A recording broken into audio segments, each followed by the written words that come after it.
आज हम उस दान की बात करने जा रहे हैं जिसे करने के बाद मनुष्य को न तो यश चाहिए, न स्वर्ग की लालसा, न पुण्य की गिनती।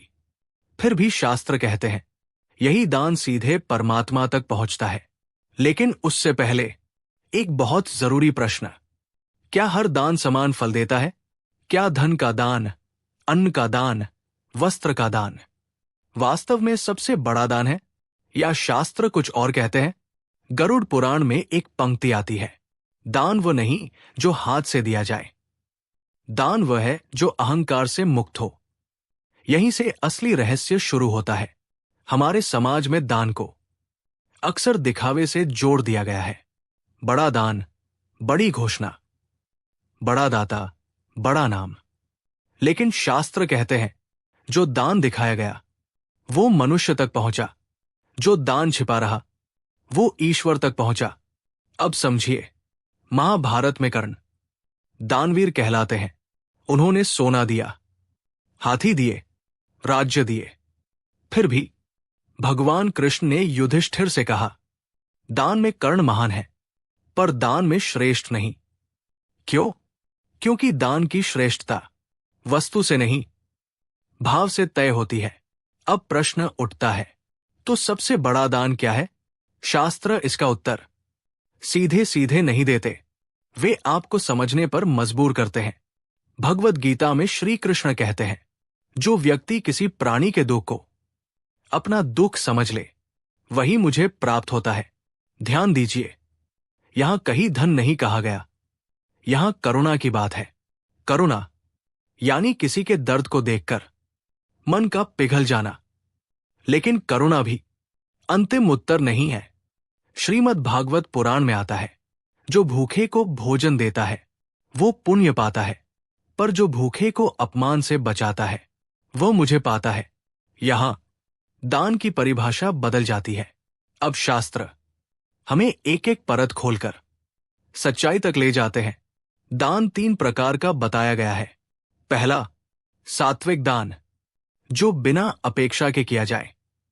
दूसरा, राजस दान, जो नाम, यश और फल की इच्छा से किया जाए।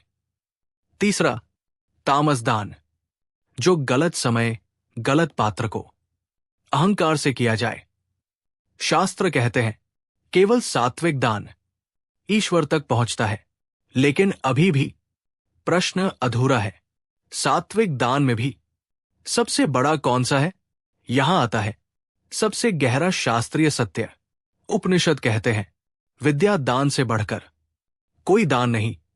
लेकिन यह भी पूरी बात नहीं है, क्योंकि विद्या भी अगर अहंकार से दी जाए तो वो बंधन बन जाती है। अब सुनिए, वो दान जिसे शास्त्र सबसे ऊपर रखते हैं, अभय दान। अभय दान का अर्थ है किसी को भय से मुक्त कर देना। किसी भूखे को रोटी देना दान है, लेकिन किसी भूखे को भूख के भय से मुक्त कर देना अभय दान है। किसी रोते को सांत्वना देना अच्छा है, लेकिन किसी टूटे हुए मन को सुरक्षा का भाव देना अभय दान है। मनुस्मृति में लिखा है, जो किसी को निर्भय करता है वही परम दान करता है। अब ध्यान से सुनिए, जब आप किसी की मदद करते हैं और उसे ये भरोसा दे देते हैं कि तू अकेला नहीं है, तो वही क्षण परमात्मा तक पहुंचता है। क्योंकि ईश्वर का स्वरूप भय रहित है, और जो भय हटाता है वो ईश्वर के स्वभाव के सबसे निकट पहुंच जाता है।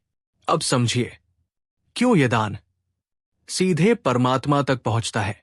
भगवान धन के भूखे नहीं हैं।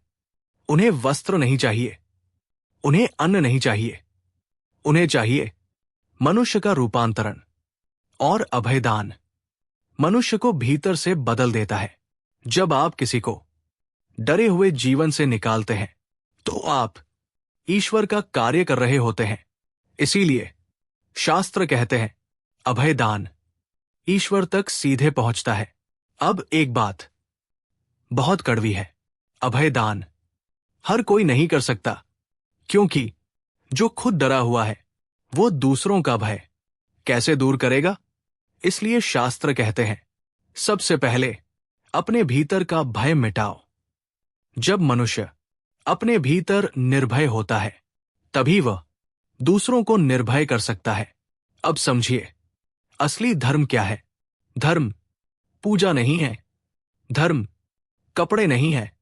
धर्म शब्द नहीं है। धर्म है डरे हुए जीवन को साहस देना। इसलिए जो माता पिता बच्चे को सुरक्षा देते हैं, वे अभय दान करते हैं। जो गुरु शिष्य को दिशा देता है, वो अभय दान करता है। जो व्यक्ति किसी टूटे हुए इंसान को खड़ा कर देता है, वो अभय दान करता है। और यही कारण है कि शास्त्र कहते हैं, ऐसा दान सीधे परमात्मा तक पहुंचता है। अब अंत में एक प्रश्न अपने आप से पूछिए, क्या आपने कभी किसी को निर्भय किया है? अगर हां, तो समझ लीजिए आपका दान स्वीकार हो चुका है। और अगर आप शास्त्रों के ऐसे ही गहरे, वास्तविक और जीवन बदलने वाले सत्य समझना चाहते हैं, तो अपना गुरुकुल चैनल को अभी सब्सक्राइब करें। यहां कहानियां नहीं, शास्त्रों का असली सच बताया जाता है।